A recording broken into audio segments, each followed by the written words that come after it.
Bienvenido a una nueva reflexión sobre Colombia. Esta semana hay tres temas importantes.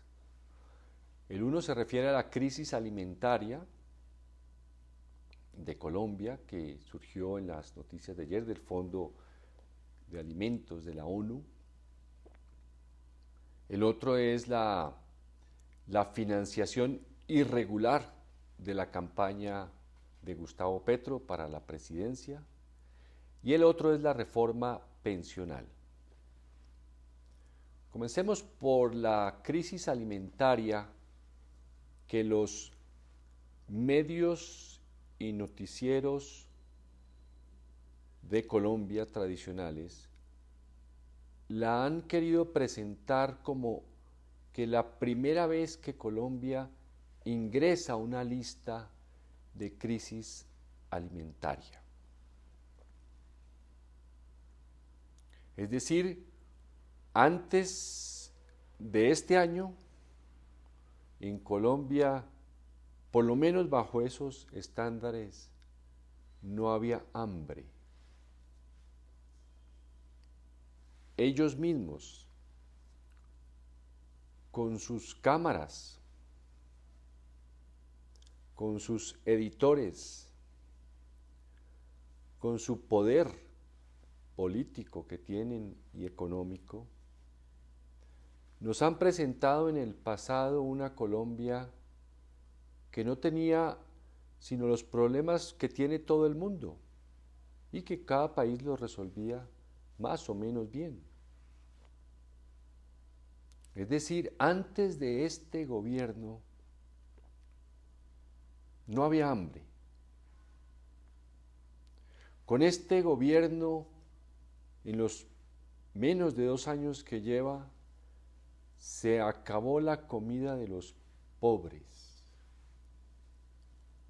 Se acabaron las autopistas. Se acabaron los caminos por donde los campesinos sacaban sus productos para los mercados urbanos o locales y para exportar. Se acabaron los ferrocarriles y los trenes por donde llevábamos maravillosos productos a los puertos de los dos mares para exportar y venderlos a muchos países. Se acabaron los ríos por donde transitaban naves de manera muy eficiente, llevando productos a los mares y a los puertos de los diferentes departamentos. Es decir, esa Colombia que la clase dirigente de este país no pudo construir, hoy la tiene en su imaginación. Fíjese lo fascinante desde el punto de vista histórico. Ellos no pudieron construir un país decente, justo, no pudieron jamás defenderse del narcotráfico y hoy tienen en su imaginación un país que salieron a defender el domingo pasado y entonces pretenden que ese país en la imaginación se acabó en menos de 2 años. Así no se puede dialogar, porque ante la mitomanía, ¿cómo puede uno presentar argumentos y dialogar para prosperar si el mitómano deriva su satisfacción del tamaño de sus mentiras que alimenta constantemente y de decirlas continuamente? Esa es la Colombia que ellos tienen en la imaginación. La financiación irregular de la campaña del presidente Gustavo Petro. Aquí tenemos que ser mucho más serios todavía. ¿Cómo se financian en Colombia las campañas de los presidentes, congresistas, alcaldes, gobernadores y otros cargos? Los grupos económicos, que los ha habido muy poderosos en Colombia, con mucho poder, no solo tienen dinero, tienen poder, aportan dinero a todas las campañas, tienen suficiente. Después lo recuperan, ahora vamos a ver cómo. Aportan dinero a todas las campañas. Siempre ganan, porque siempre hay uno que triunfa, luego acertaron. Si le dan a todos, pues aciertan en alguno. Ese presidente lleva al Congreso normas, proyectos de ley, que nunca los divulgan los medios de comunicación.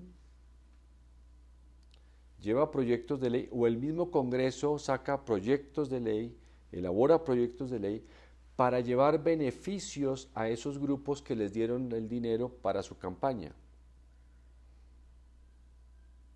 que generalmente son impuestos, son beneficios de impuestos, bajar impuestos.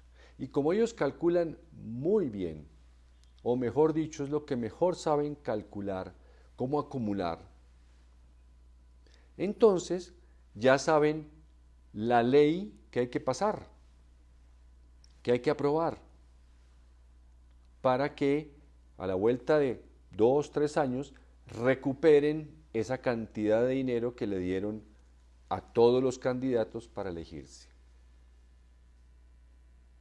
Luego, dineros legales, ¿sí? Son negocios legales, correctos, todos los conocemos qué negocios son, pero con una intención inmoral,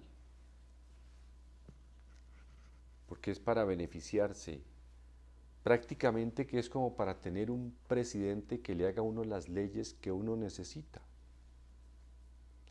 Luego, esos dineros que ellos ganaron por los beneficios recibidos de las leyes que hicieron para ellos, vuelven y los entregan a la siguiente campaña, y así se vuelven unos grandes, digámoslo, compradores de candidatos. Bien. En Colombia tenemos además el ingrediente de que hoy en día y desde hace ya mucho tiempo, como lo supimos la semana pasada desde la época de Alfonso López Miquelsen y Julio César Turbay Ayala, los dineros de los mafiosos, bien sean narcotraficantes y toda la lista de mafias que se han ido formando en Colombia hasta llegar a los famosos carteles de la salud, de la hemofilia y todo lo demás.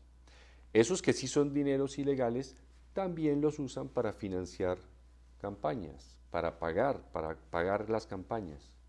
Solo que esos dineros se utilizan y como son de mafia, se lavan, como se sabe ya, se lavan esos dineros. No hay registro de nada. Esos consejos electorales y todos esos también están comprados. Es que el poder del narcotráfico es inmenso, lo hemos sabido desde hace 60 y 50 años. Esos dineros ilegales alimentan la economía a través de contratos, a través de obras que jamás terminan, pero el dinero se vierte ahí porque lo importante es gastarlo. Eso es lo que se llama lavar dinero. En el campo lo hacen, conozco más o menos bien eso porque estoy relacionado con un pueblo cercano a Bogotá. Entonces, esos chismes surgen de personas que intencionalmente aportaron dinero a alguna campaña y luego sueltan el chisme para decir que esa campaña está irregularmente financiada. Alimentan inmensas mentiras con chismes para señalar nuevamente que en Colombia antes los candidatos eran inmaculados, que aquí solamente se financiaban recogiendo dinero en las calles, en unas bolsitas o en unos sombreros. Hay que tener mucha pasión por la mentira y por el poder para poder hacer todas esas noticias y todos esos esas estructuras de información sin ningún tipo de culpa. Bien, la reforma pensional. Creo yo que este tema, que es muy importante para todo trabajador, todo colombiano, pienso que debería enfocarse de otra forma. Usted lo sabe muy bien que Colombia, como muchos países, está cambiando su estructura de población. Antes teníamos las parejas tenían varios hijos y las personas morían más o menos antes de los 80 años. Buena parte morían antes de los 80 años. Hoy en día las parejas tienen muy pocos hijos o incluso no tienen hijos y las personas están viviendo mucho más allá de los 80 años, incluso a los 100 años. ¿Qué sucede? Esos sistemas pensionales que se crearon en Europa y están en muchas partes del mundo, se nutren de los aportes que entregamos los que estamos trabajando, para que si un joven aporta, vamos a suponer, 100.000 pesos, esos 100.000 pesos sirven para pagar la pensión de alguien que ya hoy tiene 75 años.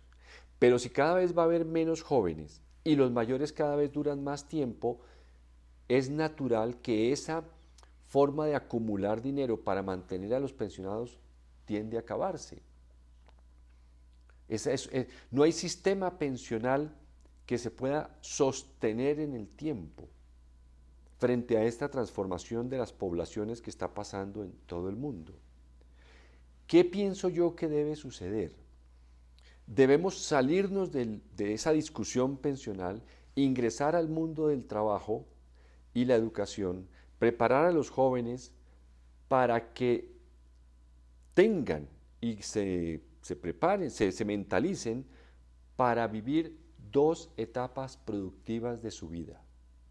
Siempre y cuando la educación les sirva para tener una vida plena en el trabajo, con bienestar y productividad, que eso se puede. Les recomiendo el podcast que estoy haciendo sobre este tema.